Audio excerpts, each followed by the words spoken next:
the brutal lives of ancient Roman gladiators, blood, fame, and survival. Welcome to MindSpark Daily. Let's get into today's topic. When you think of ancient Rome, you probably picture gladiators, fearless fighters battling to the death in grand arenas. But what was life really like for these warriors? Today we are diving into the brutal, complex, and surprising world of Rome's most infamous entertainers.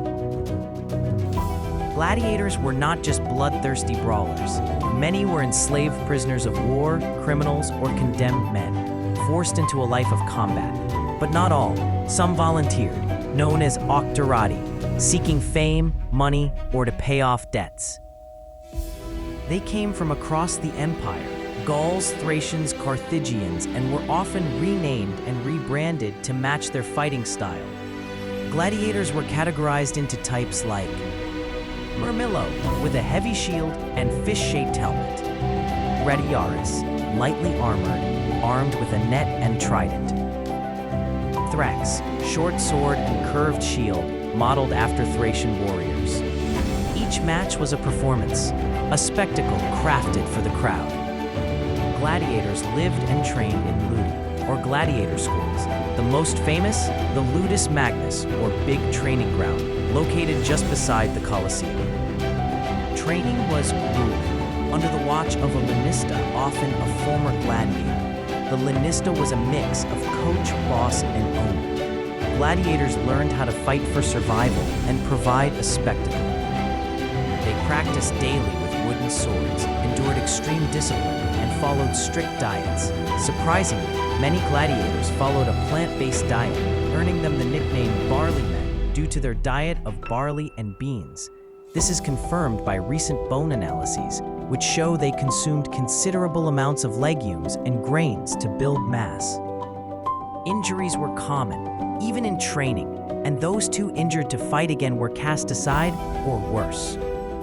Gladiator games, or munera, were originally held as funeral rites, offerings of blood to honor the dead. But over time, they evolved into state-sponsored events used to entertain and control the masses. Matches were highly choreographed, lasting 10 to 15 minutes on average. Contrary to widespread belief, not every fight ended in death. Gladiators were expensive to train, and crowds often called for mercy with a thumbs up. Still, survival did not mean safety. Aside from one-on-one duels, other events included venaciones, beast hunts, with lions, tigers, and elephants. Naumachiae, mock naval battles, sometimes flooding the arena. Execution spectacles, criminals killed by wild animals or staged myths. Some gladiators became superstars, cheered by tens of thousands. Their names were etched in walls as ancient fan graffiti. Victorious fighters won palms of victory, money, and sometimes even freedom. One of the most famous? Spartacus, a Thracian gladiator who led a massive slave revolt in 73 BCE. His rebellion shook Rome to its core and inspired stories for millennia. Another was Flamma, a Syrian fighter who won freedom multiple times and refused it, choosing to keep fighting. He died at just 30, after 34 recorded matches after being stabbed in the neck by a trident. Then there was Commodus, the emperor himself, who fancied himself a gladiator and forced real fighters to let him win in rigged matches, a dangerous mix of ego and politics.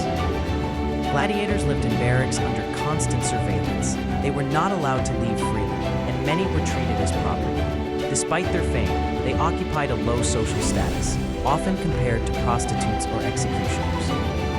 But within their ranks, camaraderie was strong. They trained together, bled together, and honored their dead. Tombstones show evidence of gladiator brotherhoods who pooled resources for burials. Some even had romantic fan bases. Upper-class Roman women were known to fall in love with gladiators, writing about them in poems and letters. But any relationship outside the arena was rare and heavily frowned upon. As the Roman Empire began to crumble, so too did the games. The rise of Christianity condemned the bloodshed. By the late 4th century, Emperor Honorius officially banned gladiator fights, although illegal games persisted for decades. The last known recorded match occurred around 404 CE, after a monk named Telemachus protested the violence and was stoned to death by the crowd. Over time, the Colosseum crumbled and gladiators faded into legend, but their impact remains, echoed in everything from sports arenas to action films. Gladiators were not just killers, they were victims of circumstance, symbols of power, and reluctant celebrities.